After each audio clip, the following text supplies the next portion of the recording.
और जैसा कि आप देख रहे हैं ये वर्कर हैं यहाँ के, ये पैदल मार्च कर रहे हैं नोएडा अथॉरिटी का, ताकि प्रशासन तक अपनी बात पहुँचा पाएँ। और प्रशासन देखते हम भी हैं कि क्या इनसे बात करेगा, सुनता है इनकी मांगें। जैसा कि आप देख रहे हैं लोग प्रदर्शन कर रहे हैं, रोष इस बात का है, ये सरकार तक सिर्फ आवाज़ पहुंचाना चाहते हैं। कोई इनका विरोध प्रदर्शन का यही मतलब है कि ये सरकार इनकी बात सुने। हाँ जी, और अब इस वक्त आप देख ही रहे हैं कि चलते जा रहे हैं। ये इनकी मांगें सालों से पेंडिंग पड़ी हुई हैं। ये हर जगह आखिर इन लोगों के साथ ही ऐसा क्यों बर्ताव करती है सरकार कि इन लोगों की मांगों को कहीं ना कहीं दरकिनार करती रहती हैं। सबसे ज़्यादा काम ये करते हैं, इनको त्यौहार से लेके हर चीज़ पर कोई छुट्टी नहीं है, क्योंकि साफ़ सफाई जब त्यौहार आते हैं तो और बढ़ जाती है इनकी। अब अगर दिवाली की बात करें तो आप सब जानते हैं कि कितना काम बढ़ जाता है उस वक्त, पर इन लोगों की समस्या इतनी है अभी तक कोई सुन नहीं रहा है। और ये अथॉरिटी के पास इनका मार्च है, ये पैदल मार्च है, धरना चल रहा है 2-3 दिन से, और पैदल मार्च के थ्रू ये सिर्फ अपनी आवाज़ पहुंचाना चाहते हैं लोगों को। आप मेरे साथ जुड़े रहें, मैं बात भी कराऊंगा आपकी। मैं इस वक्त हूं सेक्टर 6 नोएडा अथॉरिटी। समस्या वही जो दिल्ली की दिखा चुका हूं, एमसीडी की। आप लोगों को जानना ज़रूरी है कि ये समस्या किसी एक राज्य की नहीं है, हर राज्य की है। दिल्ली की समस्या से वाकिफ़ है, मैं सालों से आपको दिखाई रहा हूँ, पर अब नोएडा की समस्या भी सेम है। क्या वजह है, क्या परेशानियाँ हैं, हमारे साथ यहाँ पर हैं जो आंदोलन कर रहे हैं। हम इनसे डायरेक्ट पूछते हैं और सबसे पहले इनसे जानते हैं कि क्या नाम है और ये यहाँ क्या पार्टिसिपेट कर रहे हैं। आपका नाम क्या है? जी, मेरा नाम दिनेश वाल्मीकि है। मैं यहाँ दीना भाना कर्मचारी फेडरेशन जिला अध्यक्ष हूँ व भीम आर्मी जिला उपाध्यक्ष। अच्छा, आप मुझे ये बताइए दिनेश जी, ये जो आप धरना दे रहे हैं, क्या वजह है जो आपको धरना देना पड़ा? देखिए, वजह तो कहने को बहुत लंबी है। ये जो हमारे साथी हैं 30 से 35 वर्ष, 38 वर्ष, 40 वर्ष इन कर्मचारियों के हो चुके हैं, लेकिन ये कर्मचारी आज भी ठेका प्रथा में है। और ठेका प्रथा भी कुछ इस प्रकार की है कि 98-98.5% तो इन लोगों पे आती है नोडा अथॉरिटी एक्सेप्ट करते हैं कि हमारे कर्मचारी हैं, और 2.5% मात्र, ताकि इनको परमानेंट या रेगुलर या संविदा पे ना दिखाया जाए, इसलिए 2.5% मात्र इनके ऊपर ठेका प्रथा है। इनका नाम रख दिया 2.5% के कर्मचारी। दिनेश जी, ये 2.5% मैंने बड़ा सुना, इसे ज़रा समझाइए, लोग कैसे समझेंगे 2.5% है क्या आखिर? ये 2.5% कुछ नहीं है। मैंने आपसे कहा कि इनको इनके मौलिक हक दबाने का एक हथियार है अथॉरिटी के पास में। मतलब कि परमानेंट ना करने का एक छोटा सा सोल्यूशन ढूंढ लिया है कि ये लगा दो, इनके सारे हक दरकिनार हो जाएंगे, इससे सीधा यही है। जी, सारे दरकिनार करने के लिए 2.5% लगाएगा इनके ऊपर। और जो मेरे यहाँ प्योरली ठेका प्रथा में कर्मचारी हैं, वो भी यहाँ 17, 18, 19 वर्ष, 17-18 में, हाँ, इतनी 17-18 वर्ष हो चुके हैं। हम बात करें तो जो कच्चे कर्मचारी हैं उनकी तादाद कितनी होगी यहाँ पर तकरीबन? जी, यहाँ पे कच्चे ही कर्मचारी हैं। परमानेंट कर्मचारी आई थिंक 116 या 115 बचे हैं मात्र। अच्छा, सिर्फ इतने हैं? उसके बाद रेगुलर कराया ही नहीं गया है किसी को भी? मतलब अगर ज़रूरत पड़ रही है तो फिर ठेके पे ही ले रहे हैं? जी नहीं, आज तक 38 से 20 वर्ष, 15 वर्ष, 17 वर्ष, 18 वर्ष सभी कर्मचारी हैं। यहाँ किसी को भी रेगुलर नहीं करा जाता। ये अथॉरिटी बिल्कुल इतना तानाशाही दिखाती है, और मैं नहीं कह रहा हूँ, सुप्रीम कोर्ट ऑफ इंडिया ने कहा है कि यहाँ की जो अथॉरिटी है इतनी ढीठ अथॉरिटी है कि किसी के कहे को मानती नहीं है। तो यहाँ आप देख रहे हो, यहाँ आए रोज़ आंदोलन होते हैं, आए रोज़ स्ट्राइक्स होती हैं, क्योंकि यहाँ के अधिकारी इनका मौलिक हक मारते हैं। लेकिन दीना भाना कर्मचारी फेडरेशन जिला अध्यक्ष के नाते मैं कर्मचारी भी हूँ, अगर इनका हक मारेगा तो हक मेरा ही मारेगा। इसीलिए मैं यहाँ पे कोई भी जो काम करूँगा ऐसा काम नहीं करूँ जिससे कि मुझे घाटा हो। सरकार के उन वायदों को आप कैसे देखते हैं? सरकार ये कहती है कि हम गरीबों के लिए, दलितों के लिए बहुत काम कर रहे हैं, बहुत अच्छा काम कर रहे हैं। क्या वाकई ज़मीनी स्तर पे कुछ नज़र आता है या सिर्फ वायदे हैं? अब दोबारा फिर जब राजनीति गर्म होती है, जब वोट बैंक होता है, तो आपके ऊपर वादों की बौछार कर दी जाती है और उसके बाद कहीं ना कहीं दरकिनार कर दिया जाता है। सालों से यही हो रहा है। जी, अगर मैं आपको बताऊं कि यहाँ अगर सरकार की बात करें, खासकर बात करें हमारे सूबे के मुख्यमंत्री आदित्यनाथ योगी जी की व हमारे देश के प्राइम मिनिस्टर मोदी जी की, तो यहाँ केवल एक दिखावा होता है। बनारस में एक तरफ सफाई कर्मचारियों के जो है पैर धोए जाते हैं माननीय प्रधानमंत्री द्वारा, और आपने अभी परसों की बात है, हरियाणा में सफाई कर्मचारी पर लाठीचार्ज हुआ, नोएडा में सफाई कर्मचारी पर लाठीचार्ज हुआ 2020 में। ये केवल जुमलेबाजी है। कोई भी दलित और खासकर मजदूर वर्ग की बात करूँ, वो मजदूर वर्ग किसी भी कास्ट का हो, सभी इस सरकार में परेशान है। अगर सरकार ये परेशान ना होते तो NCR नोएडा जैसी जहाँ मीडिया हब है, वहाँ भी इतने इन कर्मचारियों पे इतने उत्पीड़न होते हैं कि जैसे कि हम ये लोग बताते हैं, हमको हिंदू बताते हैं कि आप हिंदू हो, यहाँ पे हमें भाई दूज की छुट्टी नहीं दी जाती, 26 जनवरी की छुट्टी बड़ी मुश्किल से दी जाती है, और तो और दीपावली, होली, रक्षाबंधन, ये सारी रजिस्टर्ड छुट्टियां हैं, हमें इनका एक भी ये भी देखने को मिला है कि अगर आपके जो कर्मचारी हैं कच्चे, अगर वो छुट्टी कर लेते, बीमार है मान लीजिए, स्वास्थ्य ठीक नहीं है, तो काम कैसे कर पाएंगे, तो उनके पैसे काट लिए जाते हैं। ये सही बात है? उनके पैसे काटने के साथ साथ उनको ये कहा जाता है कि कर्मचारी देखो कौन कर्मचारी नहीं आ रहा है, उसी कर्मचारी को यहाँ बिगैर किसी वजह के बीमार होने उपरांत भी यहाँ से उनको हटा दिया जाता है, उनको निरस्त कर दिया जाता है। ये इसमें मांगे हमने लिखी हैं कि आए रोज बिना किसी सूची के, बगैर किसी मतलब के मेरे सफाई कर्मचारी यहाँ से हटाया जाता है। ऐसा बिल्कुल दीना भाना कर्मचारी फेडरेशन बिल्कुल नहीं सही है। मैं आपको याद दिलाना चाहता हूँ, दिनेश जी ने जैसे याद दिलाया, आपको याद होगा बनारस, ये भी वही लोग हैं जहाँ देश के प्रधानमंत्री जब जाते हैं तो उनके पैर धोते हैं। सोचना ये पड़ेगा कि वाकई इनके अधिकार और इनके हक पैर धोने से मिल जाएंगे? नहीं मिलेंगे। इनके लिए कुछ ठोस कदम उठाने पड़ेंगे ताकि इनका फ्यूचर बन सके। एक तरफ सरकार कहती है कि हम इन्हें शिक्षा दे रहे हैं, क्या वाकई शिक्षा मिल रही है? इनकी सैलरियां इतनी कम हैं, ये अपने बच्चों को पढ़ाएंगे कैसे? क्या सरकार का कहीं ना कहीं गुलाम बनाने का एक रवैया नहीं है ये? क्योंकि सरकार देना नहीं चाहती ना इतना। अगर इनको 50 से 60 हज़ार तनख्वाह दे दे तो उनके बच्चे बहुत अच्छे स्कूल में जा सकते हैं और अच्छे पद पे बैठ सकते हैं। कहीं ना कहीं सोचिएगा ज़रूर आप। अच्छा, अब ये बताइए आप लोग कि कितने सालों से काम कर रहे हैं यहाँ पर? क्या सरकार जब ये आई थी, ये सरकार जब आई थी वायदे तो किए गए होंगे, तो बाकी आपको लगा कि कुछ परिवर्तन हो रहा है या फिर वैसे ही चल रहा है? इस सरकार में भी कुछ नहीं जो पहली सरकारें रही हैं? इस सरकार में कुछ भी परिवर्तन नहीं है। ये सरकार खाली जुमलोबाजी की सरकार है। ये जो दलित विरोधी सरकार है, और हमारे सफाई कर्मचारियों पर आए दिन जहाँ जहाँ बीजेपी की गवर्नमेंट है वहाँ पर जातिवाद और जो जातिवाद का शिकार हो रहे हैं लोग हमारे, और सफाई कर्मचारियों पर ज़्यादा उत्पीड़न बढ़ रहा है। आप ये कह रहे हैं, ये मानते हैं कि जब से ये सरकारें आई हैं दलितों पे उत्पीड़न के मामले बढ़े हैं, हर राज्य में बढ़े हैं बेसिक देखने की? जी हाँ, बढ़े हैं, हर जगह बढ़े हैं। ये मजदूरों की सरकार नहीं है, ये अमीर और पूंजीपति लोगों की सरकार है। जब इलेक्शन आते हैं, सरकारें आपसे वायदा करती हैं और आप वोट दे देते हैं, क्या आपको लगता है कि कहीं ना कहीं ठगा हुआ महसूस होता है फिर उस वक्त? जी हाँ, हम लोग वोट देते हैं, पर लेकिन जो ठगा हुआ महसूस करता है मजदूर, क्योंकि मजदूरों की आवाज़ कोई नहीं उठाता।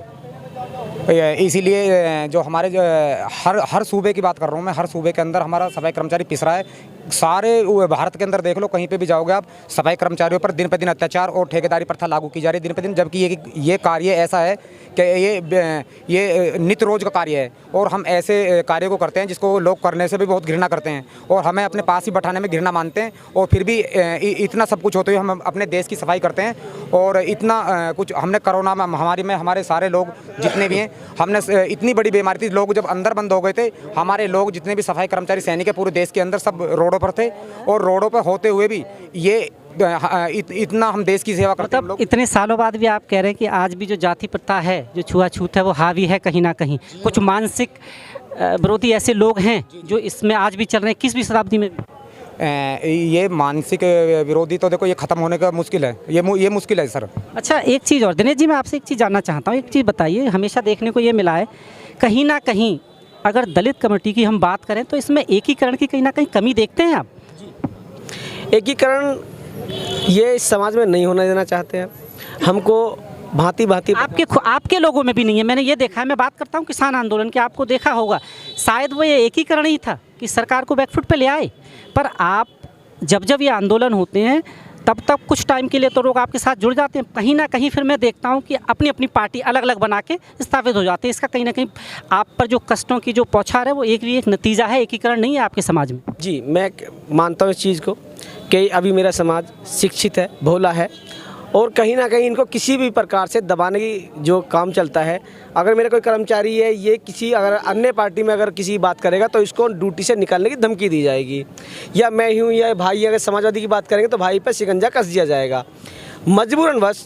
ये ऐसा नहीं है कि नोएडा में हमारे सफाई कर्मचारी, अगर ऐसा ना होता तो ये सफाई कर्मचारी सारे एक सूत में ना बंधे हुए होते, लेकिन इनकी मजबूरी है, इनको मजबूर किया जाता है कि एकीकरण इनके बीच में नहीं होना देना चाहते हैं। तो यहाँ बात अगर सरकार की करें तो ये सरकार जुमलेबाजों के साथ में हिटलरों की सरकार है। अगर आपकी मांगे जो अभी आप बैठे हो प्रशासन नहीं मानता है तो क्या रूपरेखा रहेगी आगे की आंदोलन की? देखिए, अगर रूपरेखा की तो मैं कहूँगा हमारी बातें नहीं मानी जाती हैं। ये 10 सूत्रीय मांगे हैं, ये 10 मांगे हैं। अगर हमारी मांगे नहीं मानी जाती हैं तो मैं दिनेश वाल्मीकि कर्मचारी होने के नाते, तीना बाना कर्मचारी फेडरेशन का जिला अध्यक्ष तो मैं अभी हूँ, लेकिन सबसे पहले मैं कर्मचारी हूँ। कर्मचारी होने के नाते मैं अपनी पुरजोर ताकत लगा दूंगा, अपने वाल्मीकि समाज पे उत्पीड़न नहीं होने दूंगा, चाहे मुझे उसके लिए अपने प्राणों की आहुति देनी पड़े या मुझे कोई और अन्य बलिदान देना पड़े। मैं आपको दिखाना चाहता हूँ कि मैं 5 महीने से पीड़ित हूँ, फिजिकली मुझे दिक्कत है। इसकी बात करें तो अगर हमारा हमने मांग की थी 5 पैनल्स की कि हमारे सफाई कर्मचारियों को ईएसआई में अच्छा उपचार नहीं मिल पाता है, आप हमारा कैशलेस कार्ड बना दीजिए। इसमें मैंने डिमांड किया कैशलेस कार्ड की। अगर मेरा कैशलेस कार्ड होता तो मुझे 23 जून रात्रि को चोट लगी थी और आज 6ठा महीना लगा है, लेकिन मेरे पैर को किसी प्रकार का आपने अपने खुद के पैसे से इलाज करा? नहीं, ये तो नहीं, मैं नहीं कहूँगा। वैसे तो मैं ईएसआई के मैंने बहुत सारे चक्कर काटे, 4 से 5 महीने में ईएसआई के चक्कर काटे, तब जाके मेरा 5 महीने बाद नंबर आया कि मेरे ऑपरेशन। कितने दिन से आप यहाँ धरने पे बैठे हैं? तो प्रशासन से कोई बातचीत का ब्यौरा खुला, कोई रास्ता खुला, कोई आया नुमाइंदा आपसे बात करने को? आज 4था दिन है। मैं आपको बताऊं कि यहाँ के जो एसीओ साहब हैं उनको नहीं मालूम है, हमारी जो सीओ साहिबा हैं उनको नहीं मालूम है। आप यहाँ बैठे हो, मतलब उनका रास्ता शायद यही होगा जाने का, आने जाने का रास्ता यही है, लेकिन यहाँ का आप देखिए कितने हंसात्मक बात है। ये कह रहे हैं कि जो बड़े अफसर हैं उन्हें पता ही नहीं है, जबकि रास्ता यही है, पता उन्हें भी है। पर कुल मिला के आप ये सोचिए कि वो अनजान बन रहे हैं, क्योंकि यही तो होता है, किसी को दबाना हो तो उसे अनदेखा कर दो तो लोगों को लगेगा कि हमने देखा ही नहीं। तो यहाँ जो ओएसडी साहब हैं और हमारे परियोजना अभियंता हैं, ओएसडी साहब इंदु प्रकाश जी, और परियोजना जो अभियंता हैं वो हैं हमारे श्री विजय रावल जी। उनके सुबह से कई बार फ़ोन आए हैं, लेकिन उनका कहना ये है कि यहाँ से सभी को आप भेज दीजिए, उसके बाद हम आपसे बातें करेंगे। लेकिन दीना भारत कर्मचारी फेडरेशन की तरफ से मैं इन सभी सफाई कर्मचारी से वादा करता हूँ कि जो बातें होंगी वो सबके सामने होंगी, और जो मिनट्स कॉपी हमें चाहिए वो इन्हीं मांगों पे चाहिए। इन्हीं मांगों के अलावा हम किसी भी चीज़ पे हम अन्य चीज़ों पे बातें नहीं करेंगे। चलिए ठीक है, इसी कड़ी में हमारे साथ महिलाएं, हम जानते हैं। क्या नाम है आपका? मेरा नाम सुमित्रा साध्वी चौहान है, गोत्र हमारा वाल्मीकि समाज से हूँ। कैसे देखती हैं जब इतना कष्ट, इतनी पीड़ा इस समाज पे होती है? देखिए, एक संत के नाते मेरा समाज है, एक तो हमारा दुर्भाग्य है ये कि हमारे को कितनी मतलब अन्य जातियों की सुननी पड़ती है। और मैं ये बताना चाहती हूँ आपकी मीडिया के माध्यम से, आपका धन्यवाद करती हूँ कि आप एक पहली मीडिया आई है ये हमारे बीच में, जो बहुत अच्छे से आप हमारी इंटरव्यू ले रहे हैं सभी जन लोगों का, मुझे बहुत अच्छा लगा। एक साधु के नाते, क्योंकि सन्यासी इस उत्तर प्रदेश को चला रहा है, तो मेरा एक महत्व बनता है कि भाई मेरे जो समाज को भटकाया जा रहा है, इस तरीके की पीड़ा सुनने में आती है कि जो हमारी महिलाएं हैं, अगर बाथरूम करने चलेंगे तब एब्सेंट, किसी को डिलीवरी हुई, ये पहले भी लागू हो गया था। ये प्रशासन का क्या है कि अपनी तरफ से तो ही लागू कर देते हैं, अपनी तरफ से उन नियमों को तोड़ देते हैं। तब कि हमारा जो आज अभी हमारे दिनेश वाल्मीकि जी ने लिखित में दिया है, रिटर्न में दिया है, इन चीज़ों को कई बार लागू कर दिया गया, कई बार इनको तोड़ देते हैं। तो इतने साल आज़ादी के 70-75 साल बाद भी आप देखती हैं कि आज भी समाज को अपना नहीं पाए लोग, जो उच्च स्तरीय जो लोग बैठे। जी, ये जो ऊंचे स्तर के लोग हैं आज भी हमारे लोगों को बहुत गंदी दृष्टि से देखते हैं। हमारी माताएं बहनों पर बहुत गलत नज़र रखनी, मतलब कोई भी बदलाव नहीं हुआ है। भले ही हमारी बहन बेटी नहीं कहना चाहती हूँ, एक अपनी शर्म लज्जा की वजह से, क्योंकि भाई हम अपने बच्चे भी ब्याहने होते हैं समाज के अंदर, अपनी बदनामी की वजह से नहीं कहती हैं हमारी बहन बेटियाँ, लेकिन आज भी कोई बदलाव नहीं है। लेकिन मैं एक इस मीडिया के माध्यम से ये चीज़ पूछना चाहती हूँ कि कोई भी भिखारी किसी दरवाजे पर भीख मांगने के लिए जाता है, मैं इस प्रशासन से ये पूछना चाहती हूँ, क्या वो भिखारी आपके मूत्र या लैट्रिन साफ कर सकता है? नहीं करेगा। एक हमारी जाति को इतना घृणा काम देते हुए, जबकि आज 100 सालों से मुझे लगता है कि भाई इस समाज को दिया गया एक सज़ा के तौर पे कि आप लैट्रिन साफ करो, आप मूत्र साफ करो, फिर भी इनको अपने वो समय आने के बाद, क्योंकि इनको सफाई कर्मचारी के माध्यम से पुकारा गया और सफाई कर्मचारी ये हैं। मतलब आप ये कह रही है कि इतने सालों बाद भी कुछ नहीं बदला है, जो पहले वैसा था ये अभी भी वैसा ही है। सरकार है सिर्फ अपने राजनीति एजेंडे के लिए चला रही है सेट करके, आप लोगों को सिर्फ एक वोट बैंक समझा हुआ है। वोट बैंक समझकर हमें यूज करते हैं ये लोग केवल। लेकिन एक समस्या ये है हमारी माता बहनों की कि बहुत गलत मेरे को लगता है ये सब चीज़ कि जब हमारी बहन बेटियां हमारे दरवाजे पे रोती हैं आके कि हमारे साथ ऐसा हो गया वैसा हो गया। लेकिन मैं इस प्रशासन से ये पूछती हूँ, जब आप टेंडर देते हैं तब इस लेबर को बताया नहीं जाता कि हम आपको जो 20 हज़ार की वेतन प्रशासन ने हमारा लागू कर दिया, तो फिर उसमें फर्स्ट सेकंड थर्ड ये कहाँ से आ गया? सबका सामान्य वेतन था, सामान्य वेतन देना चाहिए इन लोगों को। ये बदलाव अपनी तरफ से करते हैं, ये क्या बदतमीजी है। आप देख रहे हैं शिकायतों की एक लंबी छड़ी है। अब देखना यह है कि प्रशासन क्या वाकई इनकी बात सुन पाता है नहीं, जैसा कि वो कह रहा है कि हमें पता ही नहीं अभी तक इतना बड़ा आंदोलन चल रहा है, या फिर एक बार इन्हें दरकिनार कर दिया जाएगा डरा के धमका के, या इन्हें अपनी नौकरी से निकालने की धमकी देकर। मेरे साथ ऐसे ही जुड़े रहें, कुछ और लोगों से मिलवाता हूँ। इसी कड़ी में बहुत शख्स हैं, एक्चुअली बहुत सारी परेशानियाँ हैं। मैं चाहता हूँ आप खुद उनसे सुने, क्योंकि मैं कई बार आपको बता चुका हूँ, पर जिस पे दर्द होता है महसूस भी वही करता है। ये कहने वाली बातें हैं कि हम तुम्हारा दर्द समझते हैं, ये पढ़ने में अच्छी है और सुनने में अच्छी है। क्या नाम है आपका? मेरा नाम रवि कुमार टांक है, भारतीय वाल्मीकि समाज चेतना मंच से प्रदेश अध्यक्ष हूँ। आज दीना भाना फेडरेशन के समर्थन में आया हुआ हूँ। और ये मान्यवर नरेश है, यहाँ प्राधिकरण का जो रवैया है वो मैं आपको सबूतों के साथ स्पष्ट करना चाहता हूँ। इसमें ये न्यायालय ने इस भाई को न्यायालय ने बरी किया है। चौथे महीने क्या था, क्या मामला ये था कि इसको जबरदस्ती किसी नेता के दबाव में, प्राधिकरण के दबाव में, ये वर्कर थे। एजी एनवायरो कंपनी है एक, उस कंपनी में जो प्राधिकरण के अंतर्गत आती है, उसी में ये वर्कर थे। नरेश नाम है इनके पिताजी का, नरेश सन ऑफ भोला सिंह इनके पिताजी का नाम है। तो ये सेक्टर 8 के रहने वाले हैं। बड़ी ईमानदारी से, निष्ठा से कचरे का काम करते हैं, गाड़ियों में कूड़ा भरने का काम करते हैं।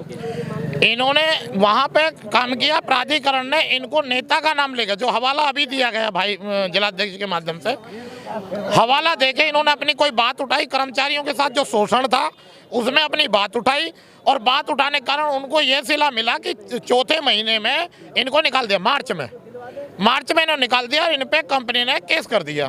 केस क्या किया? केस की वजह क्या थी? ये गाड़ियों को लेके खड़े हो जाते हैं, गाड़ियों में तोड़फोड़ करते हैं, गुंडागर्दी करते हैं। न्यायालय ने जब सबूत नहीं मिले, जांच बैठी, जांच में जब सबूत नहीं मिले तो न्यायालय ने बरी कर दिया। ये इसके साक्ष्य है, बिल्कुल स्पष्ट, उन्होंने इनको बरी किया है।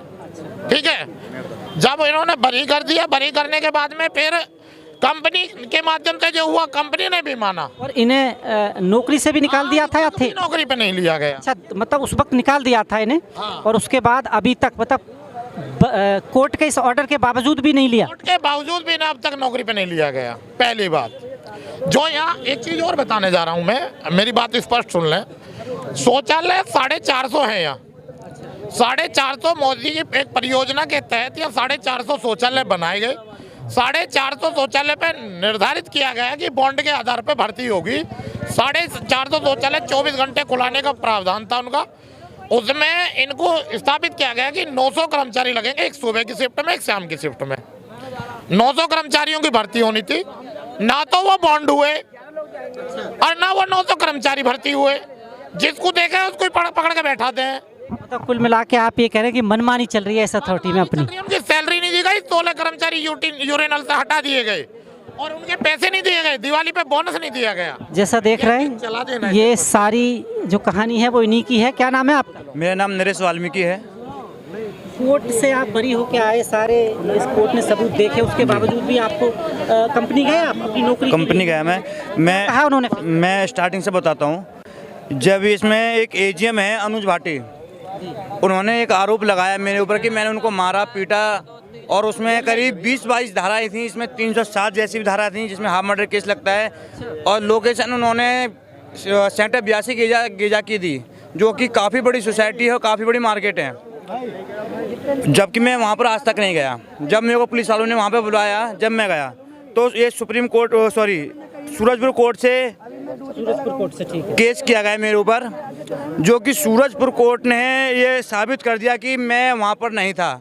और जिस दिन मुकदमा जब लिखाया गया कोर्ट ने इस केस को फर्जी माना, जी, ये आपके सामने है, कैंसिल के सरकारी चिट्ठी भी लगे हुए हैं। और उसके बाद मैं जब कंपनी गया, कंपनी जाने के बाद मेरे को 2 बार उन्होंने, जो कंपनी के सीनियर अकाउंट के हैं अधिकारी जो मुंबई में बैठते हैं, अनिल गोले जी, उन्होंने मेरे को 2 बार वो दिया कि हम लगवाएंगे, लेकिन वो किसी यूनियन के माध्यम से या किसी नेता के माध्यम से। तो आप ये कह रहे हैं कि किसी का उन पे इतना दबाव है, किसी बड़े आदमी का, कि वो आपको नौकरी पे दोबारा से बहाल नहीं कर रहे हैं सीधा, यानी कि कोर्ट की भी अवमानना कर रहे हैं। और ये कंपनी के ही वकील ने, एक कंपनी का वकील का भी ये रहा, जो कंपनी ने खुद पर्सनल वकील हायर करे थे अपने लिए, अपनी कंपनी के, उन्होंने भी एक केस खारिज कर दिया, कंपनी के खुद के वकील ने। उन्होंने भी इसको झूठा पाया जी, क्योंकि कंपनी के सब जो मेरे पर आरोप लगाए गए थे उसमें कोई गवाह पेश नहीं कर पाए, वो भी है। अब आप देखिए इस अथॉरिटी की क्या मज़ेदार बात है कि कोर्ट के ऑर्डर को भी वो दरकिनार कर रही है। और यहाँ कहावत एक याद आती है कि सैया भाई कोतवाल तो डर काहे का, शायद उसी का ये नमूना है या उदाहरण है। आप जुड़े रहें, आप देख रहे हैं JNN न्यूज़। धन्यवाद।